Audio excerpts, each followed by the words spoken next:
Assista agora a programação de uma parceira da TV Educação, Caminho para o Saber.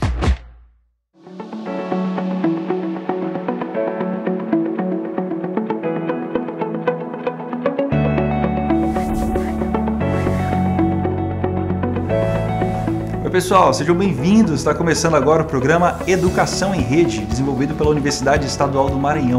Nesse espaço a gente vai debater sobre educação, cultura e informação. A gente vai exibir documentários, vai promover debates entre convidados e trazer dicas para você que está nessa fase tão importante da vida, que é de escolher o seu futuro profissional, né?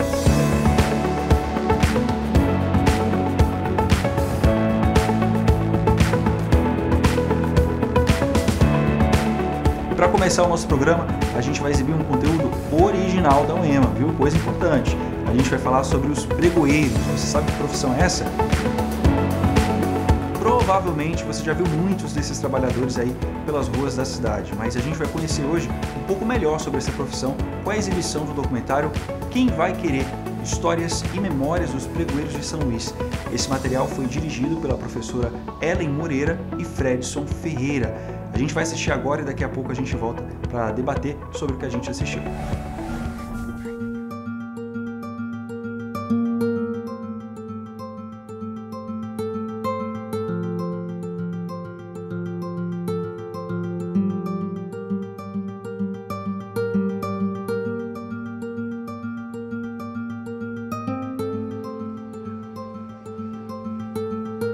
Vamos falar um pouco dos pregoeiros e das pregoeiras nessa atividade centenária que nós já temos no Brasil, de vendedores ambulantes com uma característica especial, que é uma característica própria de vender os seus produtos, de cantar os seus produtos, né, de apregoar, né, de maneira criativa, chamando a atenção dos seus consumidores, fazendo com que esses produtos sejam lembrados, sejam marcados, né? E a própria característica de cada um desses pregoeiros também seja fixada na mente, né, dos seus consumidores, atraindo, portanto, o interesse. Hoje é para vender, amanhã para dar, passa frio, mata calor, quem te viu chegou, a viola tá passando, o rapaz tá cantador, mas tá mostrando um duelo, daqueles que tu gostou, esse é coco, bacuri, maracujá.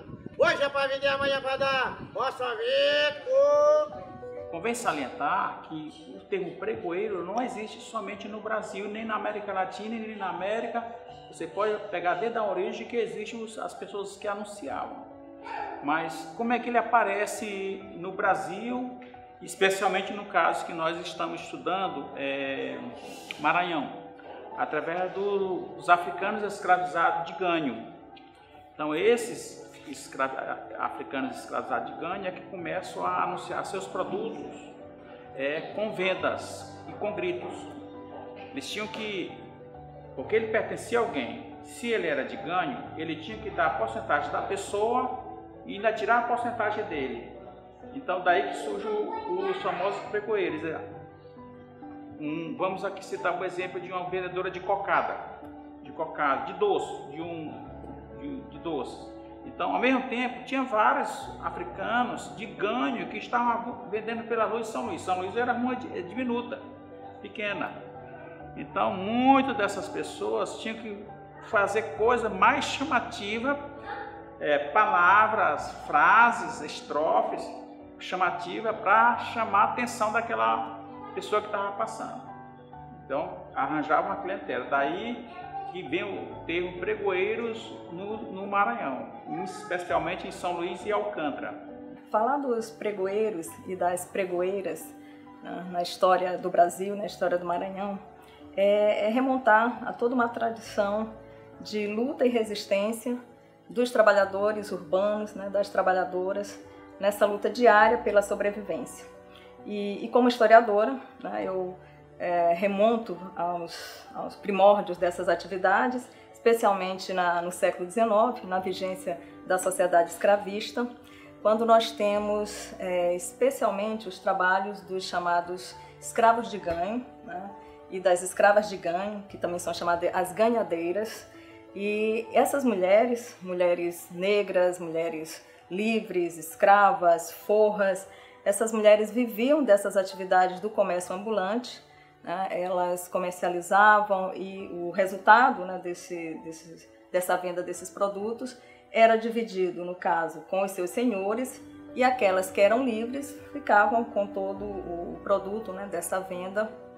E com isso essas mulheres conseguiam sobreviver nesse espaço urbano, nessa luta árdua, né, diária, para sustentar sua família, os seus filhos, e com isso também obter, né, algum tipo de sobrevivência mais digna naquela sociedade. No caso das escravas, o comércio de ganho levava muitas delas a obter um pecúlio, onde elas poderiam até mesmo obter, né, a compra da sua alforria. E as mulheres livres, né, essas mulheres também utilizavam essa atividade, né, para a sua sobrevivência diária, para tentar de alguma forma escapar de outras atividades, né, que seriam como a prostituição, né, e que, portanto, teriam muito mais ainda estigma dentro daquela sociedade, muito mais preconceito dentro daquela sociedade, exploração e violência dentro daquela sociedade.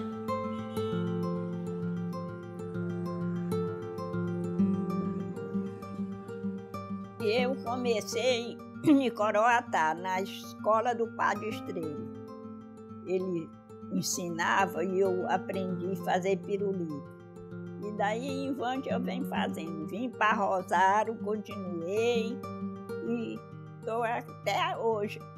Eu ainda vendo com meus netos. Aqui de São Luís eu já vendi por todo canto. Já vendi no centro, já vendi nas cidades vizinhas, já vendi. Foi pra praia? Já fui pra praia, para todo canto eu já vendi. É o seguinte, eu tive uma dificuldade muito grande depois que eu fui desempregado. Botei currículos de várias empresas, nunca fui aprovado. E assim meu cunhado me chamou para vir. Assim que eu soube que eu ia ser pai, me convidou para ser vendedor de ideal. E no instante que eu comecei, eu vi uma dificuldade, porque eu tinha vergonha. Tinha vergonha de gritar na rua. É por isso que eu, às vezes, chegava em casa com bastante cuscuz que eu sobrava.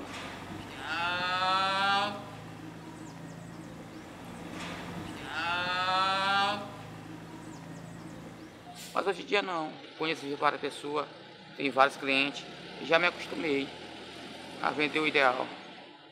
E agora eu sobrevivo sobre isso. Já faz 15 anos já nessa profissão. E só tenho a agradecer a Deus. Como era feito esses anúncios? Nós temos uma qualidade muito grande. Nós, brasileiros em si, né?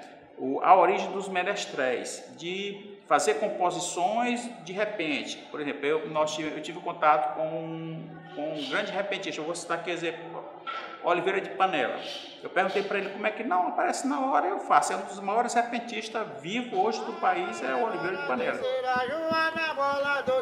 Se falar, tu não me vende, se pedir, tu não me dá. Dona Maria tá deitada, Joana tá no quintal. Venha saber desse povo, rapaz, e como é que tá? Venha tomar teu sorvete que acabou de chegar. E os pescadores que subiam antigamente o beco do deserto, o beco do precipício, ou então a ladeira do convento, também não existe mais essas pessoas que saíam com seus corpos diretamente do portinho, que o golpe de misericórdia, quem dá nesses vendedores é exatamente o aterro do Bacanga, aquele aterrão ali que foi feito para o papódromo, ele dá o golpe de misericórdia porque ao longo ficavam os barcos ancorados, os próprios barcos dele ficavam ancorados e ele saiu com barcos para vender para as populações aqui no centro de São Luís. Então aquele papódromo ali, ele causa um impacto muito grande na formação e na venda de pequenos vendedores, os famosos pregoeiros. Esses pescadores, eles anunciavam seus produtos com venda, com grito anunciando sua venda. Tinha todo um mote, chegou agora, da entrada do Boqueirão, eu encontrei vários cantos, até chegar mesmo nos grandes nomes que se dedicaram a isso. É importante falarmos das mulheres pregoeiras, né, da sua luta pela sobrevivência e também das dificuldades encontradas na rua, né? A rua geralmente é vista como um espaço masculino, um espaço dos homens, onde os homens podem circular livremente, onde eles têm o poder, né? E as mulheres são geralmente vistas como pertencentes ao espaço doméstico, né? O espaço do lar seria o seu local por excelência. E quando você vê as mulheres nas ruas, principalmente as mulheres pobres, que de alguma maneira sempre estiveram nas ruas em busca da sua sobrevivência, essas mulheres também enfrentam uma série de desafios, enfrentam uma série de preconceitos, estigmas contra a sua própria honra, né? Enfim, seu comportamento, e, portanto, perceber essa luta dessas mulheres, né, que estão diariamente em busca da sua sobrevivência nessas atividades, especialmente do comércio, né, do comércio ambulante, é valorizar, né, toda uma história das mulheres trabalhadoras, das mulheres pobres, negras, brancas, né, das mulheres indígenas, né, das mulheres de todos os espaços dos meios rurais e urbanos. E, portanto, falar das mulheres na atividade, né, de trabalho, principalmente no espaço da rua, é dar visibilidade às mulheres. Então, as pregoeiras, elas precisam ser melhor conhecidas, elas precisam ser estudadas, né? E o exemplo da dona Corina, que foi para as ruas trabalhar em razão de uma necessidade, né? Pela própria história de vida que ela apresenta, né? Que teve posses, enfim, e que depois se viu numa situação em que precisou ir para as ruas trabalhar para sustentar a sua família.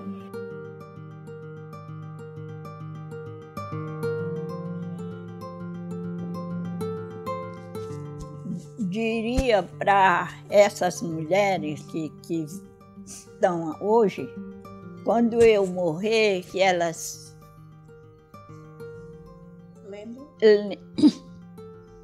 lembrem de mim, que né? E lembrem de mim, que valorize esses pirulitos, que venda também. Eu nunca deixei essa tradição cair. Nunca teve vergonha? Nunca tive vergonha de vender. Às vezes eu passava numa rua, a gente dizia, ela é tão pobre que vende pirulito. E eu ficava caladinha, não dizia que eu ganhava e nem que não ganhava. Vendia os pirulitos e vinha-me embora.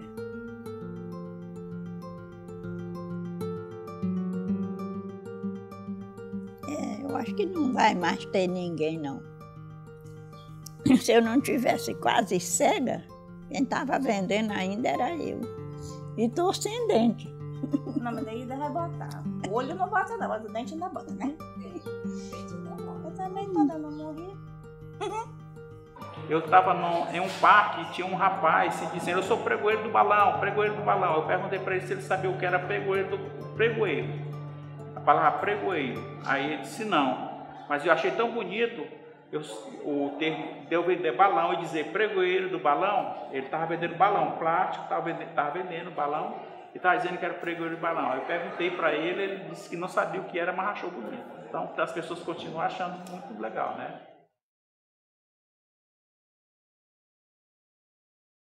Pirulito enrolado no papel, enfiado no palito, mamãe eu choro, papai eu grito, me dá um tostão para comprar um pirulito. Não é deboche.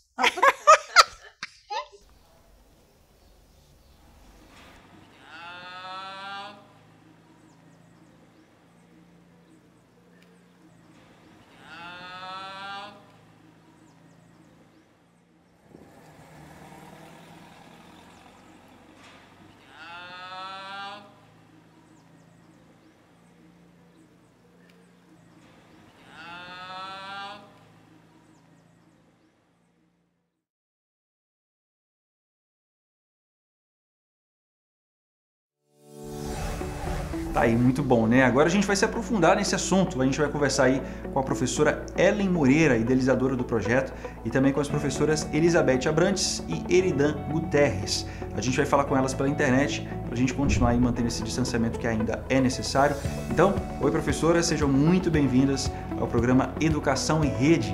Olá a todos que estão conectados, a todos que estão assistindo, que puderam contemplar esse nosso trabalho.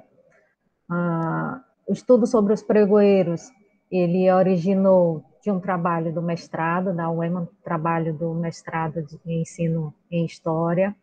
Eu tenho formação em artes visuais, mas muito apaixonada pelos registros de memória. E também baseado nos meus registros pessoais de infância, de criança correndo na rua, que todo ludovicense tem as suas memórias guardadas dentro de si. Levei essas memórias para a universidade e foi muito acolhida essa necessidade de mostrar o histórico do pregoeiro de São Luís, de mostrar como vivia e como vive, numa tentativa de registrar, eternizá-los, e também de tirá-los do anonimato. Quem nunca passou próximo de um pregoeiro e se encantou com o canto do seu produto?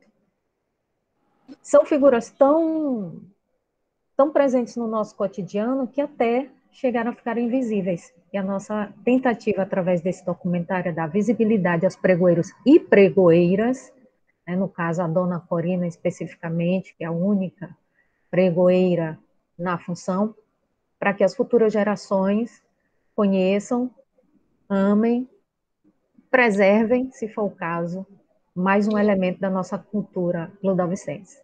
Tem muita história aí por trás, né, professora? Exatamente. Agora eu queria também também queria dar boas-vindas aqui para a professora Eridan. Oi, professora, tudo bem? Olá, tudo bem? É um prazer estar aqui com vocês, né, para conversarmos um pouquinho, né, sobre linguagem. Um pouquinho porque falar sobre linguagem demandaria muito tempo, né, então vamos aproveitar esse espaço, né, para conversarmos, para dialogarmos algumas questões acerca da linguagem, e mais especificamente da linguagem dos pregoeiros em São Luís. Perfeito. E a gente também está recebendo aqui no Educação em Rede a professora Elizabeth. Seja muito bem-vinda, professora. Olá a todos e a todas, né? Quero também agradecer pelo convite para participar desse momento, né, dessa conversa, no programa Educação em Rede. E como o Lucas já apresentou, né, sou a professora Elizabeth Abrantes, sou professora do curso de História da Universidade Estadual do Maranhão. Tive a honra de participar da banca, né, de avaliação do trabalho de Ellen, junto com a professora Eridan. Participamos da qualificação, da defesa, participamos também do documentário. Então, foi uma experiência muito gratificante, né, de aprendizado, né, também. E, portanto, é isso que nós vamos conversar agora, né, nesse momento, compartilhar com vocês um pouco mais dessas histórias e dessas memórias, né, dos pregoeiros de São Luís. É isso, professora Beth. Sejam todas muito bem-vindas, as três. E eu queria agora já entrar nesse mérito histórico, né, professora Beth? Você que é dessa área, a gente, como a professora Ellen até falou, é uma coisa que é tão presente no nosso dia a dia que muitas vezes acaba até passando despercebido, fica meio invisível ali, né? E queria saber se você pode explicar para a gente um pouco mais sobre a história, de onde vieram os pregoeiros e essa cultura tão bonita, né, deles. Sim, né? Para falar da origem, né, dos pregoeiros, a gente faz um resgate histórico, né, vai buscar as origens, especialmente no século XIX, no momento de crescimento das cidades, né, o processo de urbanização. Então, a gente vai ter um aumento demográfico, né, e na composição desse aumento populacional dos grandes centros, né, urbanos, e São Luís, no século XIX, era considerada a quarta cidade mais importante, né, do Brasil, em termos econômicos, né, da dinâmica econômica, e, portanto, com esse crescimento, também uma parte considerável dessa população era constituída por escravos, né? Na primeira metade do século XIX, a maioria desses escravos era composto de africanos, né? De africanos trazidos, né, para o Brasil, e escravizados, né, portanto, e que trabalhavam no eito, ou seja, na lavoura, no campo, né, mas muitos também trabalhavam nos centros urbanos. Então, na primeira metade do século XIX, a proporção maior, né, desses escravos urbanos, desses escravos que nós vamos chamar de ganho, né, que são também denominados de ganhadores, né, para os homens, e ganhadeiras para as mulheres, né, a expressão que é utilizada no século XIX.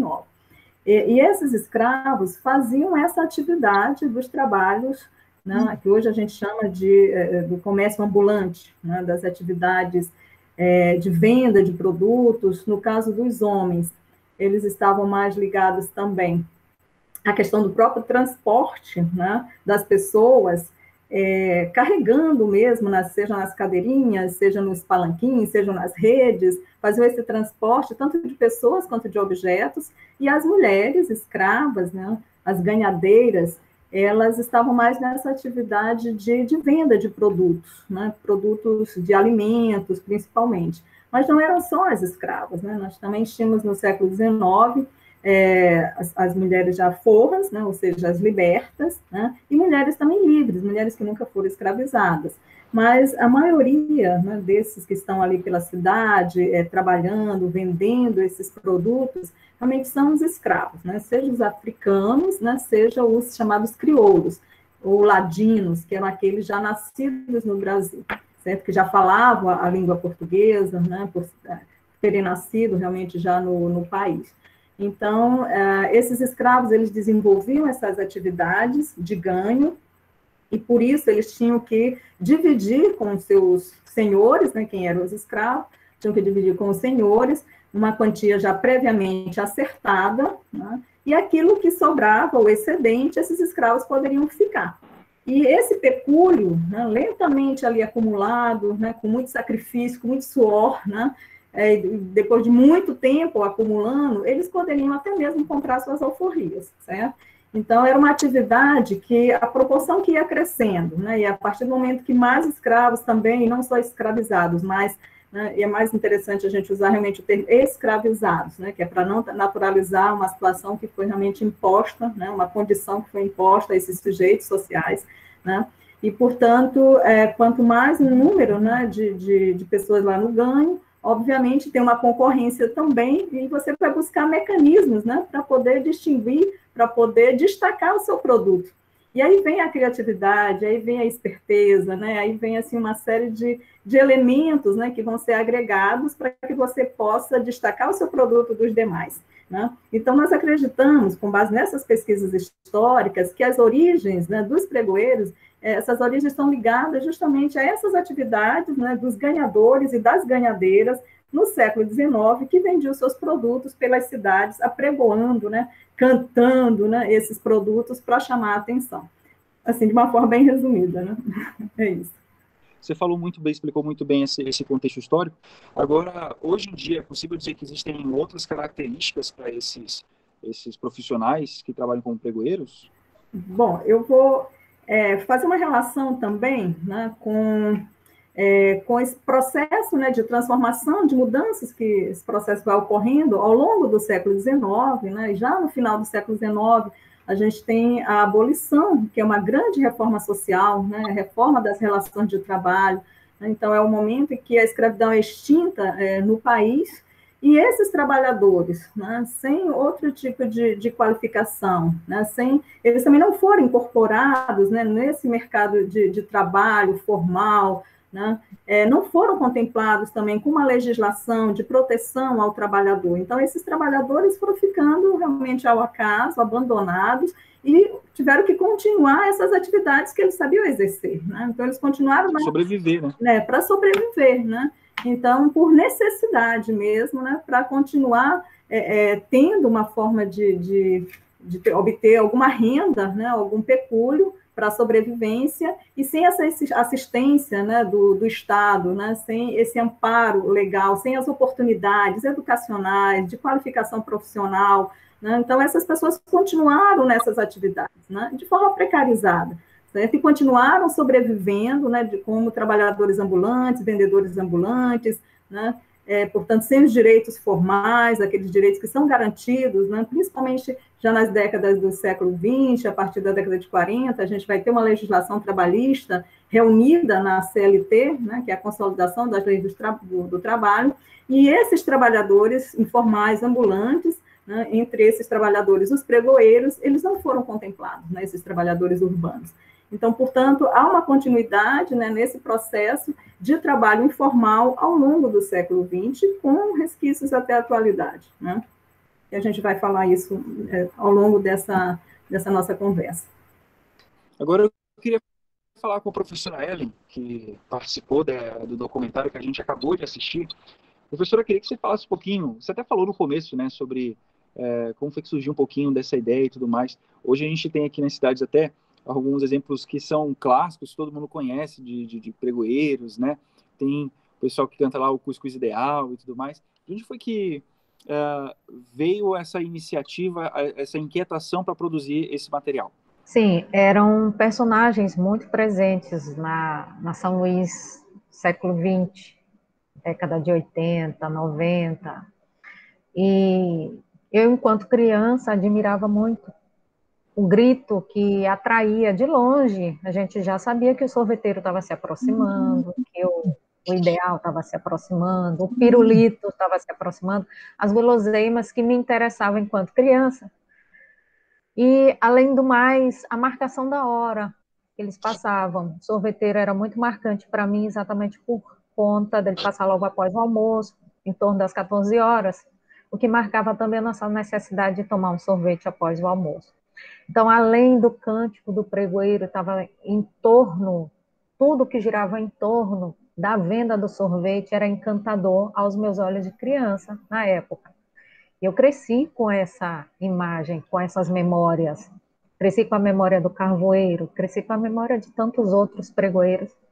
E na universidade, ainda fazendo arte, na UFMA, artes visuais, na questão da encenação, a gente estudou performance e eu sempre me lembrava da performance dos pregoeiros, o quanto eles eram singulares, né, na persuasão para que o cliente comprasse seu produto. E ao tentar o mestrado, eu disse, eu vou falar sobre os pregoeiros, vou falar sobre a performance, a figura marcante, porém ainda invisível, desses personagens tão interessantes, tão importantes, no cotidiano da cidade, no século XX, que foi o século mais marcante para mim, mas ele já vem de outrora. E a UEMA abraçou a ideia, a UEMA-NET abraçou a ideia, fomos buscar material, fomos buscar professores que poderiam colaborar com essa pesquisa, que a gente pode considerar inédita no caráter acadêmico, mas na discussão sobre pregoeiro não é inédita, já citei, temos várias músicas, vários trabalhos a respeito. E um documentário para ficar para a escola, para ficar para a educação mostrar que a nossa cultura, a nossa São Luís tem Bumba Meu Boi, tem poesia, tem cacuriá e tem pregoeiro. Tem poesia na oferta de produtos. É uma turma que faz parte da nostalgia de muita gente, né? Você falou Sim. da sua professora Elizabeth e Eridan, da época de vocês também, da minha época. Com certeza, né?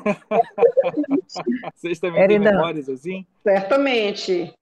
Na minha até hoje, né? Eu moro em uma comunidade, né? A comunidade é o bairro da Fé em Deus, né? Que se insere atualmente no Quilombo Liberdade. E como todo bairro, né? Da periferia, principalmente, então é muito comum a todo momento se ouvirem. Daqui a pouco, talvez, estejamos escutando o rapaz que passa vendendo o beiju. Então, é que se amanhece com o pregão do ideal e até o final do dia. Então, passa do peixe, é o gás, é esse do... Que legal. Então, ela fez e ainda faz parte da minha vida, né, da vida de quem mora nesses bairros da periferia de São Luís. Agora, professora Eridan, aproveitando que você está falando, eles têm uma linguagem muito específica, muito própria, né? Como é que você analisa isso?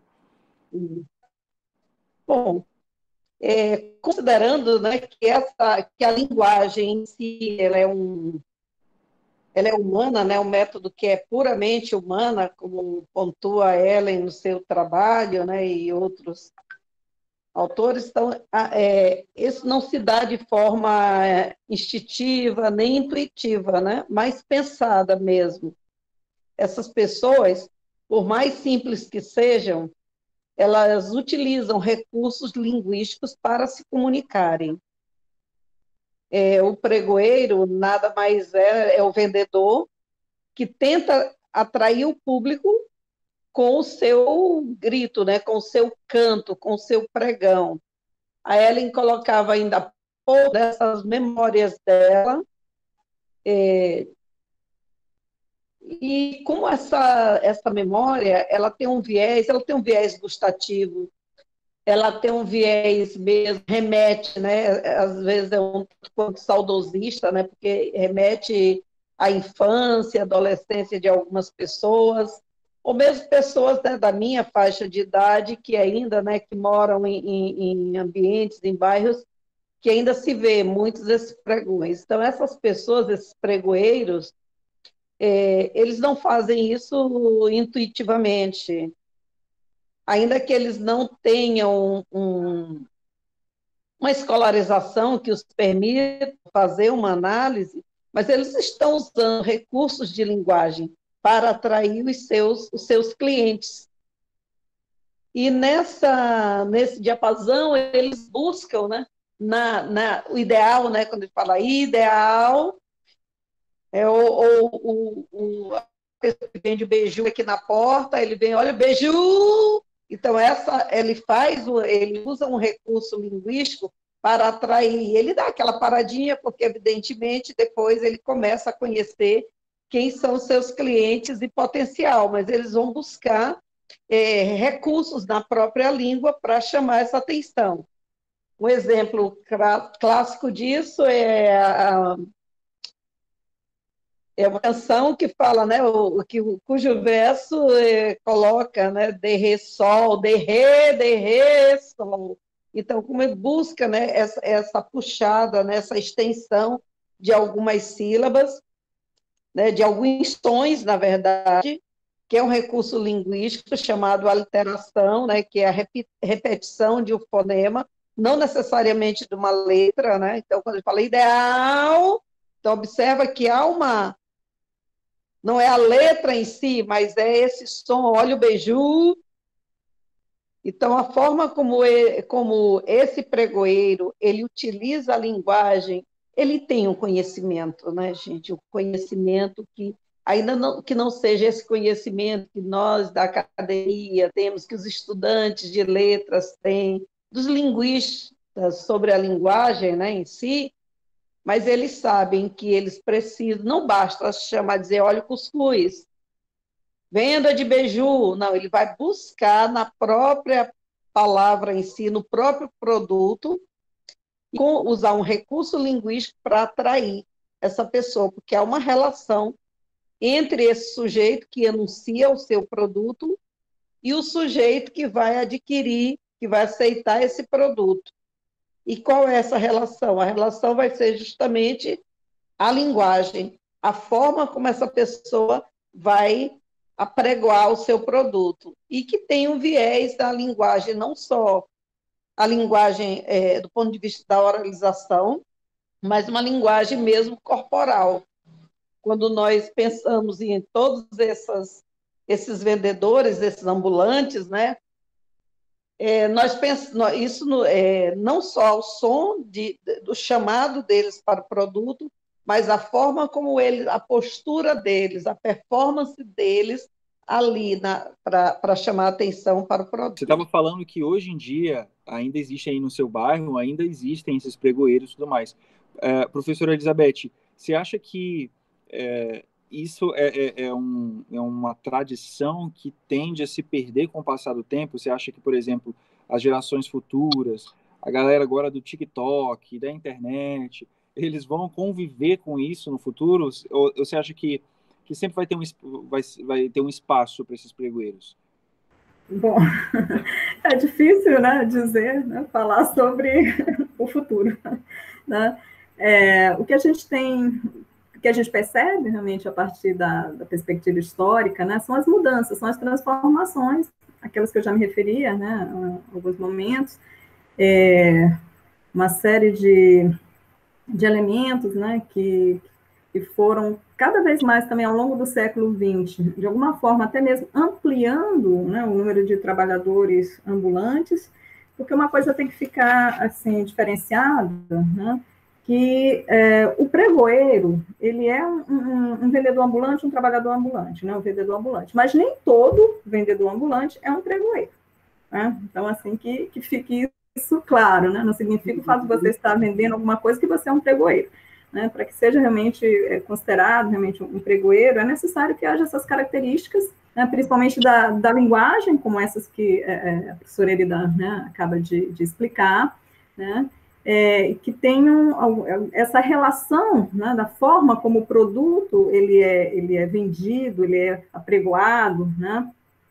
Então, ao longo do século XX, né, esse tipo mais específico, que é o pregoeiro, foi diminuindo por uma série de razões, né? E o trabalho da Ellie, a pesquisa da Ellie, aponta até mesmo nas transformações urbanas, arquitetônicas, né? Antigamente, nos bairros populares, era mais fácil esse contato, era mais próximo entre o vendedor e as famílias, né? Que poderia vender ali, as pessoas podiam comprar da janela, né? Então, ele passava, as pessoas já acenavam, então já compravam da janela. Hoje, a gente tem mais dificuldades, né? Até mesmo para esse acesso, né? Porque hoje em dia, cada vez mais, as casas cada vez mais fechadas, trancadas, né? Com uma série de meios de segurança, portões e muros, que muitas das vezes até dificulta esse contato, né? Com essa relação, que é uma relação entre a casa e a rua, né? O espaço da rua é o espaço onde esse pregoeiro está ali vendendo, apregoando seus produtos. E o espaço, né, tanto da casa, naqueles bairros onde ele passava nas ruas e as pessoas iam ao encontro, né, do pregoeiro, quanto também nos centros urbanos. As pessoas estão ali, né, se movimentando, indo para o trabalho, voltando, fazendo suas atividades, e precisavam, né, se alimentar, precisavam comprar alguns produtos, e os pregoeiros estavam ali, vendendo, né, os seus produtos. Então, do ponto de vista dessa atividade, que até hoje existe, né, nós estamos justamente falando que ainda escutamos, né, isso nas nossas ruas, eu também ainda escuto aqui na Coab, né, passar assim, anunciando, e eu vejo uma coisa interessante, que hoje é um recurso também estratégico de alguns vendedores, de alguma forma, de alguma maneira, recuperando, né, essa característica para chamar a atenção. Certo? Não porque conheçam a história, talvez, assim, né, dos pregoeiros, em alguns casos até sim, até conhecem, até vem da família mesmo, a tradição da própria família está envolvida nessa atividade, né? Em outros casos, porque realmente precisam chamar a atenção, então, de alguma maneira, ao mesmo tempo que existe um processo, né, de declínio, de desaparecimento, né, a gente também percebe um processo de ressignificação, de reinvenção, né, de reatualização, então é bastante complexo mesmo, é difícil dizer, né? É difícil dizer, por exemplo, se a gente não teria, com o uso dessas novas tecnologias digitais, né, uma forma de apregoar usando as tecnologias digitais. Tudo é possível, né, nesse mundo, certo? Então, mas o que a gente percebe, né, pelo lado dos pregoeiros, que é uma atividade desenvolvida em razão, né, da necessidade mesmo do trabalho, é um trabalho informal, certo? Mas, ao mesmo tempo, esses trabalhadores fazem dessa atividade, né, uma forma tão digna, tão assim, expressiva, né, de desenvolver o seu trabalho, né, assim, com um diferencial, né, que chama a atenção, que marca realmente ali aquele vendedor e aquele produto, muitas das vezes gerando relações, né, assim, afetivas entre o vendedor e o comprador, né, no sentido que você se acostuma com aquela pessoa, se acostuma com aquele pregão, como a Ellen falava, né, ainda há pouco, a memória que ela tem da infância, que eu tenho também da minha infância, né, uma memória auditiva, uma memória visual, né, uma memória também lembrando, né, de ver aquelas pessoas passando na praia mesmo, né, na própria praia, um espaço, né, de lazer, e a gente se depara com esses vendedores até hoje, né, fazendo isso. É uma forma de sobrevivência, né, mas uma forma também que muitas das vezes usa a ludicidade, né, o lúdico, né, para chamar a atenção para essa sua atividade, né. Eu gostaria de me colocar em relação a isso, se for possível, quando você pergunta sobre essa atividade dos pregoeiros, né, nos dias atuais, de expor, né, chamar atenção para os seus produtos, e o uso das tecnologias. Daí você cita como exemplo, né, hoje, em tempos de TikTok, né, se esse pregão, não ficaria para trás, não, daqui a algum tempo, não seria algo de um passado?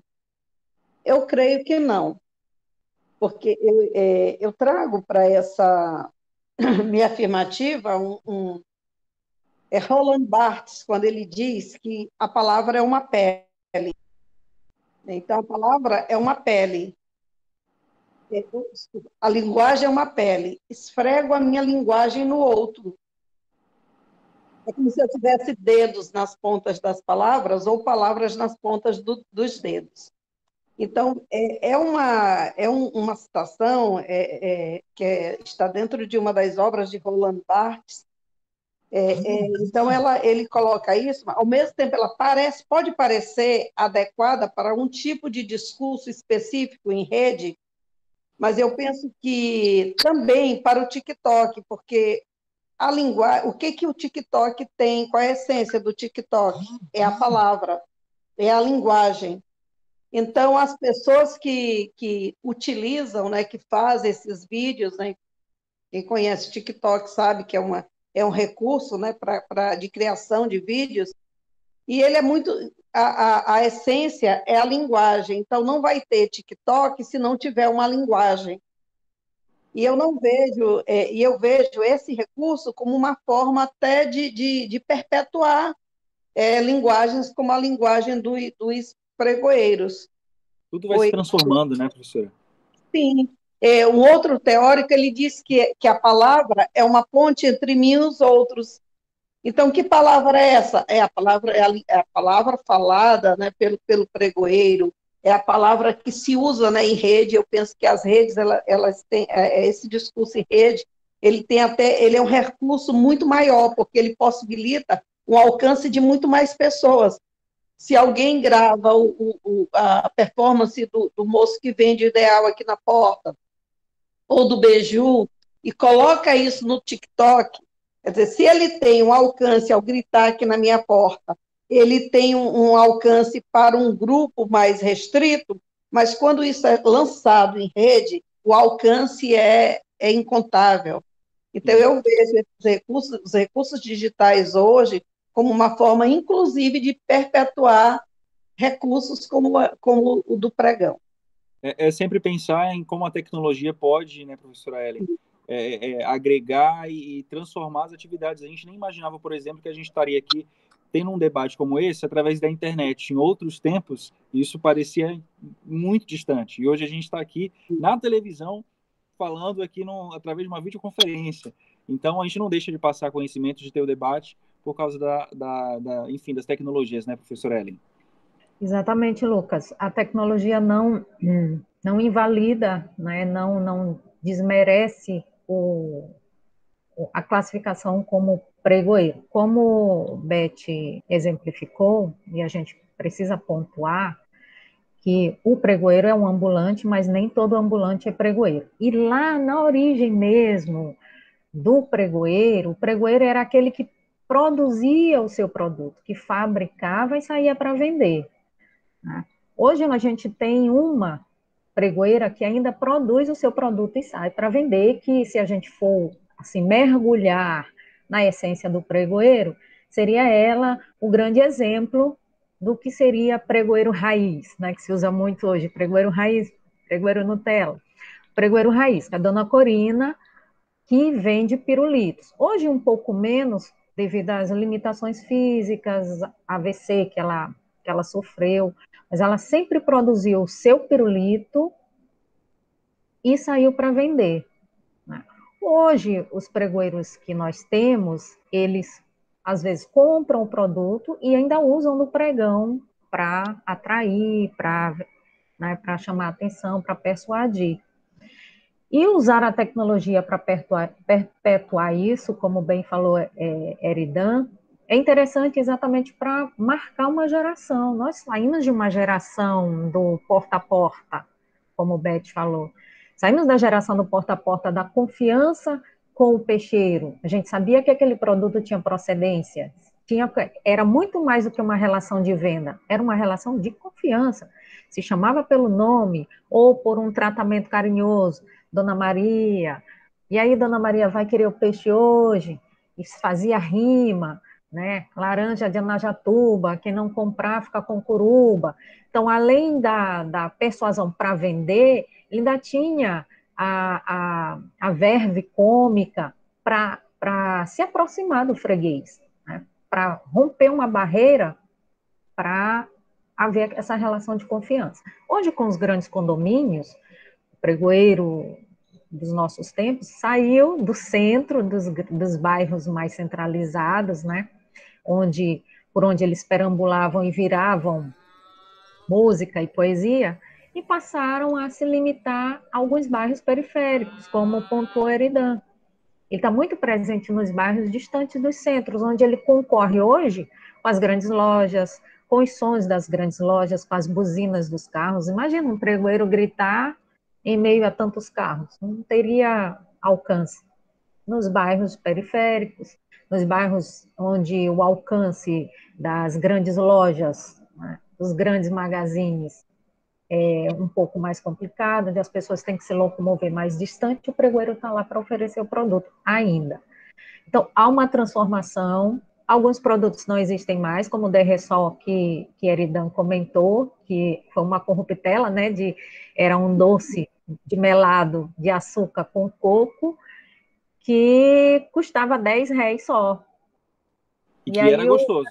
Que era gostoso, que era o pai do quebra-queixo, possivelmente o pai do quebra-queixo, que muitos de nós consumia ali no canto da Rua Grande, e que também já deve ter se perdido, que faz tempo que eu não perambulo ali pela Rua Grande, mas creio que já se perdeu pelo tempo. Mas muitos de nós ainda lembram do quebra-queixo. Então, Derressol era R$10 só. E ele gritava, óleo doce, R$10 só. Antes que se perguntasse quanto era, ele já anunciava que era apenas R$10. E aí, de tanto repetir, houve a corruptela aí que batizou o nome do doce de Derressol. Então, essas curiosidades sobre os pregoeiros e seu cotidiano, seu fazer pregão, suas performances, né? Eu digo que o pregoeiro, além de produzir, ele é pregoeiro da hora que ele levanta, da hora que ele deita, porque ele pensa na roupa que ele vai vestir, ele pensa como ele vai abordar, ele pensa como ele vai condicionar o produto para o produto não estragar, para que ele não tenha um prejuízo. Ele pensa em qual região ele vai ter um melhor alcance. Então, ele, como o Eridan realmente falou, ele não é um pregoeiro por acidente. Ele idealiza o seu fazer, ele idealiza a sua performance. Do começo ao fim, né? Do começo ao fim, ele cria toda uma performance em torno do produto. Né? E isso é muito interessante, que muita gente deixa passar, né? O laranjeiro ali, apenas uma pessoa vendendo laranja. Não. Tem todo um contexto histórico por trás daquela verve de vender cantando. Né? A gente até acredita, né, que na época, na origem, que a música era o diferencial, como o Beth já comentou, e também quem canta seus males espanta, quem canta esquece o sofrimento. Então a gente também pensa que naquela época dos escravos, cantar era uma saída também para aliviar muitas angústias, para se destacar no meio do mercado, naquela época tão concorrido, de senhores enviando os escravizados para vender seus produtos. Então eu chamo a atenção para os educadores, aos colegas educadores, que é um tema muito fascinante de se trabalhar em língua portuguesa, em história, em arte, em sociologia, em filosofia, tantas outras áreas de conhecimento, que às vezes a gente foca tanto em São Luís, Ilha do Amor, capital dos azulejos, tambor de crioula, bumba meu boi, tem tantas especificidades que está no nosso cotidiano e que se invisibilizam por conta desse corre-corre diário, por conta dessa enxurrada de informações que no contexto atual a gente está vivendo. É isso. Professora, inclusive você estava falando, eu fiquei curioso, você participou de todo o processo de produção, né, do documentário que a gente acabou de assistir. Foi fácil encontrar esse pessoal para entrevistar, para conversar, para saber mais a história? Foi um processo de muito tempo? Quanto tempo durou assim? Olha só, fácil não foi por conta da agenda deles. Por exemplo, Dona Corina, no início da pesquisa, a Dona Corina tinha uma agenda de venda. Então, segunda, só um exemplo aqui que eu não lembro bem a agenda dela, mas tipo, de segunda-feira é o dia do descanso, terça, quarta e quinta no bairro tal, sexta, sábado e domingo no bairro tal, centro histórico. Então, tinha que casar a agenda. Escolher também os pregoeiros mais marcantes que ainda estão em atuação e que, ao falar, as pessoas lembrem. Então, não poderia pegar um pregoeiro que não fosse uma figura assim comum na cidade. E aí, com uma conversa, mostrando o credencial da universidade, o documento lá de autorização de uso de imagem, de entrevista, eles acabam criando confiança, porque eles também ficam receosos, e aí é um alerta que eu faço também aos colegas pesquisadores. Tem muitos colegas pesquisadores que usam do entrevistado e não dão um retorno, eles já ficam ressabiados. Eu vou dar uma entrevista, eu não sei para onde foi, não sei o que vão usar da minha palavra, né? Então, eles ficam receosos de parar a sua função para contar suas histórias, mas quando eles têm a confiança, aí você nem pergunta mais. Isso durou quanto tempo, professora? O início da pesquisa até a publicação do material? Documentário durou 1 ano por causa da pandemia, né? Porque era para ser, em média, assim, o documentário em si, a produção, era para levar menos tempo. Mas como a gente estava trabalhando em parceria com a UEMANET, e a gente precisava dos estúdios, o Fredson, parceiraço, bem paciente, o Andrioli, editor maravilhoso, né, os meninos da iluminação, do som.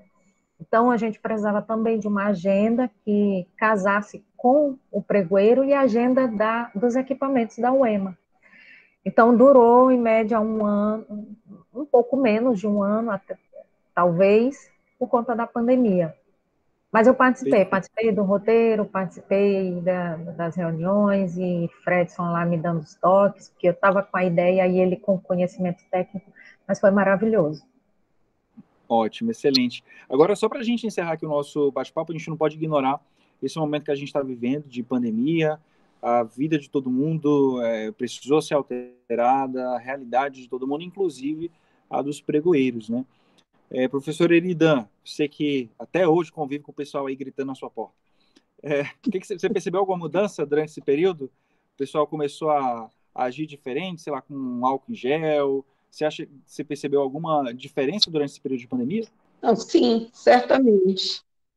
E a despeito de tudo, as pessoas têm mais cuidado, sim, né? E os pregoeiros também não tem sido diferente. Para fazer o pregão, para, né, fazer essa cantoria, normalmente eles tiram a máscara, mas no momento de estar conosco ali, interagir, eles estão com máscara, com álcool. Vem sendo uma preocupação de todos, né? E aqueles que não tiveram ou não têm essa preocupação, ou adoeceram, ou até sucumbiram, né, a essa doença que é o Covid-19, né? Tá certo. Professora Ellen, quem tiver curiosidade a respeito do documentário pode encontrar ele na internet? Está disponibilizado em algum lugar? Existe a pretensão de disponibilizar, se ele não tiver ainda? Olha, me parece que a UEMA já está disponibilizando um domínio próprio.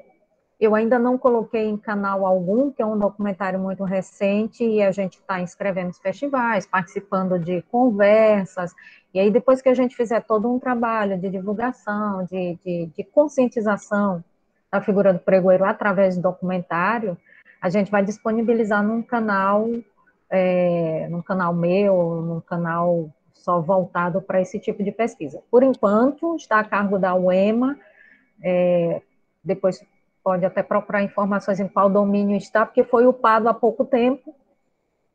E, Beth, não sei se tu tens essa informação, Beth, que a professora Ana Lívia ia upar, mas a UEMA pode depois botar nos caracteres onde encontra. Eu tenho no meu arquivo pessoal e depois, futuramente, eu vou colocar no meu canal pessoal. É isso então, gente. Olha, muito obrigado, viu? Aprendi muito hoje, estou me sentindo mais inteligente aqui em relação à história dos pregoeiros. Foi um prazer conversar com vocês aqui hoje no Educação em Rede. O prazer foi nosso.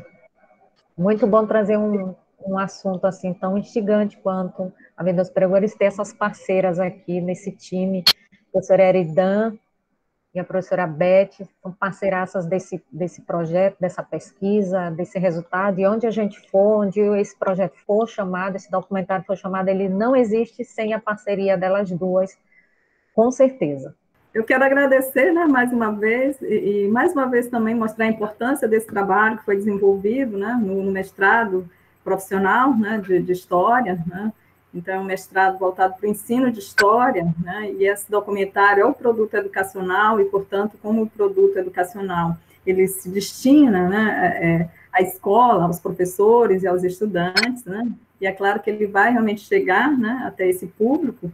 E é um trabalho importante, porque, por meio do documentário, né, é possível resgatar uma série de aspectos, como a Ellen falou, é uma discussão que é interdisciplinar, né, ela termina atravessando, né, várias disciplinas que podem utilizar o estudo dos pregoeiros, né, por exemplo, no caso da geografia, para mapear, né, essa espacialidade aí, de onde esses pregoeiros circulavam na cidade, né, na história, né, resgatar realmente essas origens, né, que remontam lá ao século XIX, ao trabalho de ganho, né, dos ganhadores e das ganhadeiras, né, então, da própria língua portuguesa, enfim, então, realmente é um trabalho que é importante, né, importante para que os estudantes também possam acompanhar esse processo, né, de transformação, né, no mundo do trabalho, né, naquilo que ocorre, né, nos seus espaços, no espaço urbano, né, então é importante que essa discussão realmente ela perpasse, né, o ensino, certo? Esse é o nosso objetivo, e mais uma vez parabenizar, né, por essa oportunidade de falarmos sobre os pregoeiros. Muito obrigada. Tá certo, obrigado. A gente vai agora aguardar o convite da professora Eridan, né, professora, para a gente ir lá tomar um café, cuscuz ideal, que ainda vende lá na rua dela. A gente vai aguardar, tá, professora?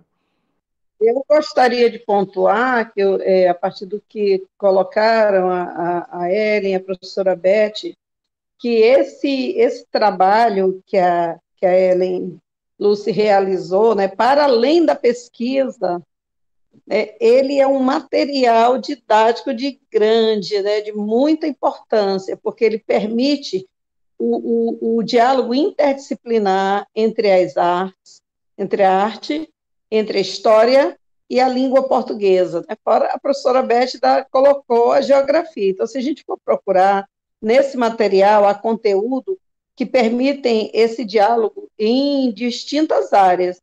E, de modo mais específico, na área que eu atuo, que é a língua, é muito importante, porque, vejam bem, nós enfatizamos a questão do patrimônio material,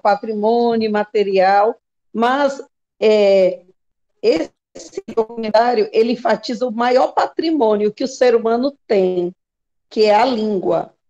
É por meio da língua que nós nos constituímos, inclusive como humanos. Então, não pode deixar, tem que se perguntar o que é que a escola ensina, que língua é essa que faz parte da vida das pessoas, que é vida. É a língua que o pregoeiro fala, é a língua que as pessoas dos grupos de Bumba Meu Boi, de Tambor de Crioula, enfim, que os grupos culturais realizam, né, os discursos do dia a dia. E qual é a língua que a escola ensina, por assim dizer?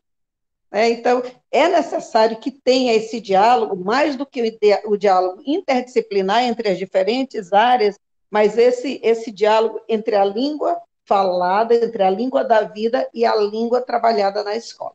Professor Eridan, obrigado, viu? A gente está esperando aqui o convite para a gente jantar na sua casa com o cuscuz ideal. Você disse que passa no vendeiro aí, que vai aguardar esse convite. Tá na porta da Ellen também, viu? Ah, é? Também.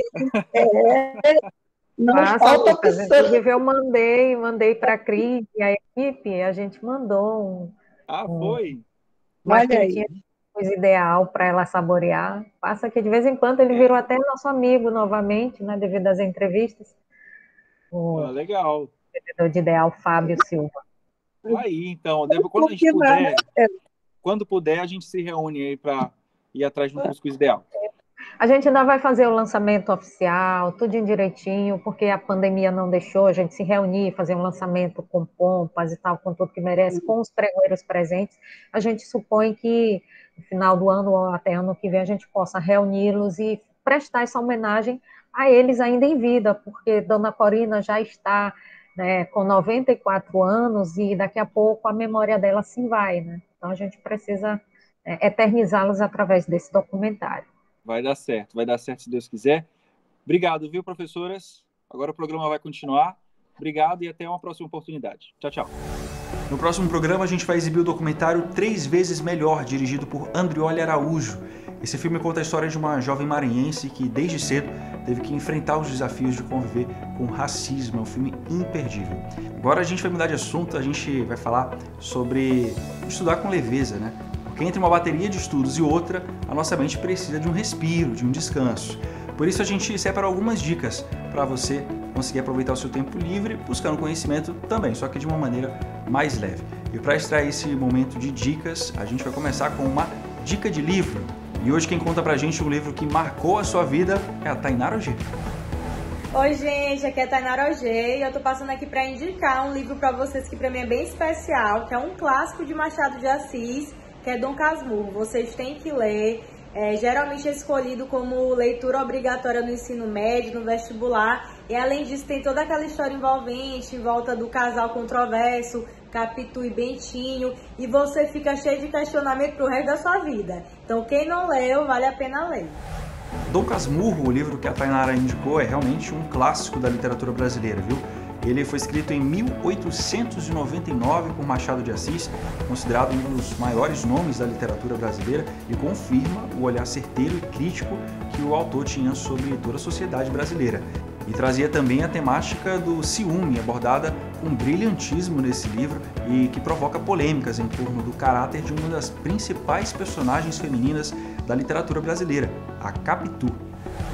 É isso, pessoal. O programa de hoje passou rápido, viu? Educação em Rede de hoje está ficando por aqui. Você pode acompanhar as ações da Universidade Estadual do Maranhão através das nossas redes sociais oficiais, viu? É @uemaoficial em todas elas. Semana que vem a gente volta com mais um programa novinho para você. E até lá, não perde foco não. Continue estudando que a recompensa vem. Até semana que vem.